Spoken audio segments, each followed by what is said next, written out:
Hai jagoan beasiswa, kembali lagi dengan Jago Beasiswa dari idebeasiswa.com. Kembali kita akan membahas dari beberapa pertanyaan yang masuk di idebeasiswa.com. Silahkan bagi teman-teman yang ingin bertanya, bisa cek di idebeasiswa.com, baca-baca postingan yang ada, dan jika ada yang ingin tanyakan, silahkan tinggalkan komentar. Nanti akan saya bahas di situ, dan beberapa yang terpilih nanti akan kita jadikan video di episode-episode berikutnya. Baik, ini hai Kak, saya guru sukarela di salah satu sekolah di daerah terpencil di Kabupaten Bima. Saya lulusan pendidikan bahasa Inggris. Jika saya daftar AAS, jurusan mana yang lebih cocok? Pendidikan dan pelatihan atau manajemen pendidikan? Mengingat saya lebih condong sebagai pendengar yang baik ketimbang pembicara yang baik. Terima kasih. Hai Kak, salam kenal ya. Jadi kalau maunya nanti kerja di belakang layar, maka manajemen pendidikan lebih cocok. Jadi kalau memilih PDA seperti yang jurusan-jurusan yang lain juga sama ya, memilih PDA itu tolong disesuaikan dengan apa yang nanti ingin dikerjakan setelah lulus. Jadi kalau kurang suka untuk berdiri di depan kelas untuk betul-betul mengajar misalnya, tapi lebih senang ke manajemennya, manajerial sekolah atau kampus, ya manajemen pendidikan tentu lebih cocok. Tapi kalau ingin mengajar, ingin menjadi guru atau dosen, ya lebih ke yang training ya. Jadi yang pilihannya adalah pendidikan dan pelatihan. Seperti itu. Yang berikutnya, hai Kak, mau tanya. Aku mau ambil jurusan audiologis itu masuk ke health service kah? Masih bingung. Jadi kalau masuk atau tidaknya masuk, tapi masalahnya itu kan training profesional kesehatan ya, kontak langsung dengan pasien. Jadi secara umum itu tidak masuk ke program beasiswa AAS. Jadi eh, tidak bisa memilih sesuatu yang butuh sertifikasi sebelumnya untuk standar Australia. Misalnya kalau untuk dokter ya harus ngambil yang tidak perlu praktek dokternya gitu. Nah, kalau di sini kalau mau ambil sebagai audiologis, mungkin beasiswa yang lain bisa dicek ya. Kalau nggak salah LPDP mungkin memungkinkan untuk ambil itu. Yang penting jenjangnya sesuai dan belum tentu juga kampusnya mau menerima ijazah kakak gitu. Jadi dipastikan juga dulu apakah perlu sertifikasi tambahan atau tidak untuk ambil yang dituju. Seperti itu. Jadi untuk yang kontak langsung dengan pasien itu umumnya tidak masuk ke program beasiswa. Sangat jarang beasiswa apapun yang memberikan kesempatan untuk sesuatu yang profesional kesehatan gitu. Jadi lebih ke manajemennya sih yang boleh. Jadi kalau untuk keilmuan, ilmu-ilmu dasar di lab, di laboratorium yang menggunakan binatang, seperti itu masih bisa. Atau yang manajemen rumah sakit untuk pelayanan audio sebagai audiolog di rumah sakit, manajemennya seperti apa, itu masih bisa juga. Begitu kira-kira. Oke, ini ada yang kemarin sudah lulus. Jadi saya akan mendaftar AS dan sudah diterima di Wollongong University. Apabila IELTS saya sudah expire, apakah masih dapat digunakan untuk submit persyaratan pendaftaran AS? Oh, jadi sudah punya LOE, tapi tanya apakah IELTS-nya yang expire sudah bisa dipakai, masih bisa dipakai. Hal tersebut dikarenakan saya mendapat jadwal IELTS di minggu depan, di mana sudah penutupan pendaftaran AS. Jadi ini pertanyaan dari agak lama ya. Jadi intinya pendaftaran untuk yang tahun 2023 itu berakhir di Mei gitu ya. Ya, nah tentu bagi teman-teman yang mau menyiapkan diri mendaftar di tahun 2024 atau di tahun-tahun berikutnya, tolong hati-hati terkait jadwal ini. Pastikan sudah punya yang dibutuhkan sebelum penutupan. Nah, bukti kecakapan bahasa Inggris secara umum sih harus berlaku, dianggap berlaku itu ketika 2 tahun sebelum tanggal penutupan. Jadi kalau penutupannya tanggal 1 Mei 2023, maka sertifikat yang keluar sebelum tanggal 1 Mei 2021 itu tidak memenuhi syarat dan tidak boleh dipakai. Jadi tolong dibaca dan disiapkan diri dengan baik. Ini AS belum resmi dibuka, hampir dibuka, jadi ya siap-siap saja. Masih ada cukup waktu bagi yang belum punya sertifikat bahasa Inggris. Lanjut. Oke. Halo Kak, mau bertanya.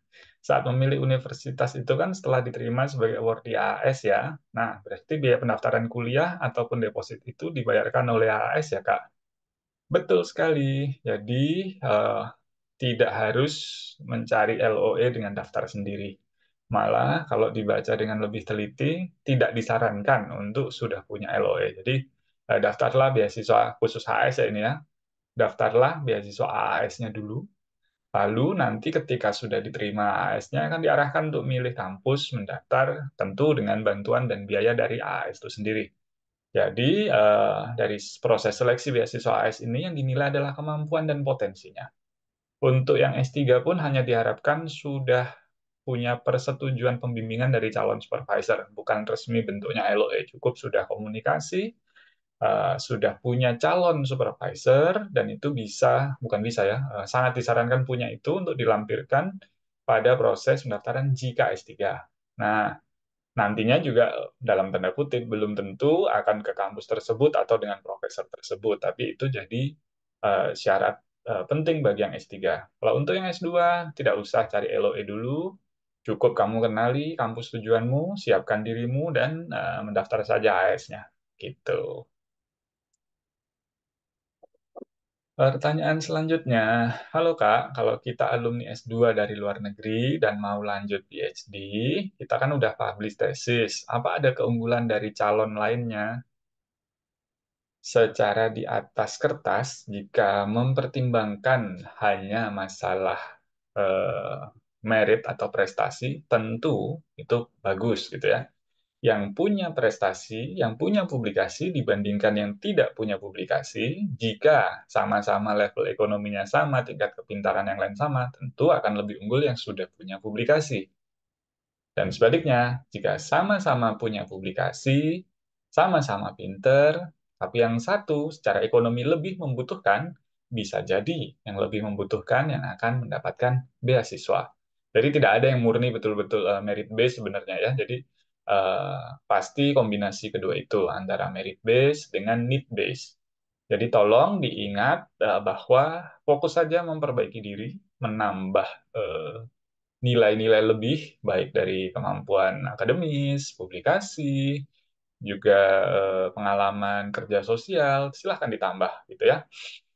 Jadi tentu saja yang sudah punya artikel jurnal yang sudah terbit itu akan lebih bernilai dibandingkan yang belum.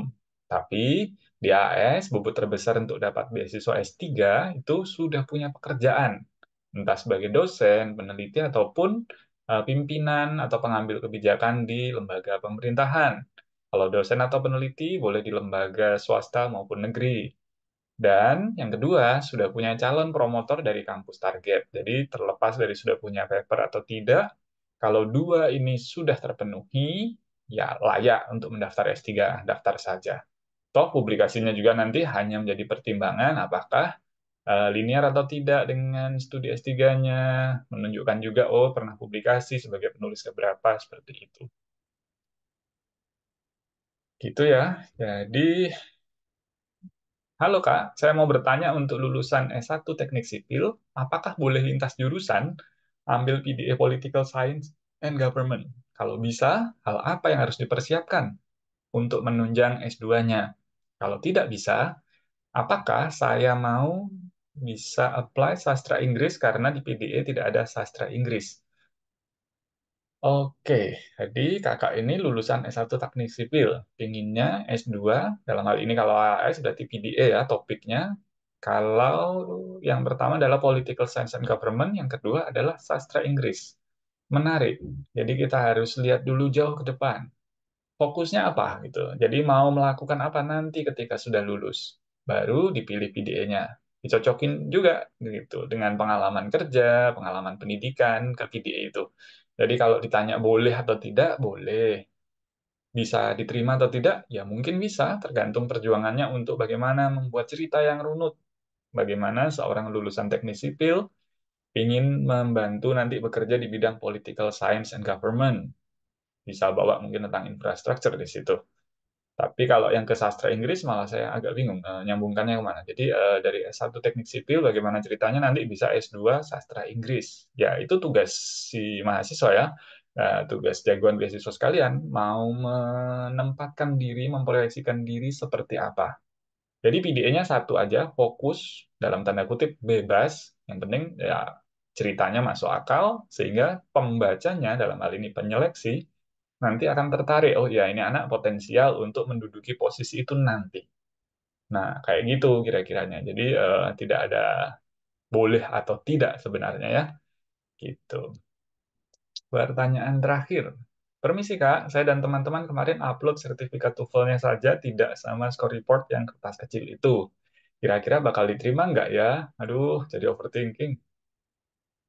Ah, jadi intinya yang penting ada rincian nilai dan nama tempat tesnya yang kerjasama dengan ITS gitu ya. Jadi kalau sertifikat besar, sertifikat kecil, itu ya sama saja sih. Yang penting betul-betul bisa dibuktikan bahwa itu kamu gitu yang punya skor TOEFL seperti itu.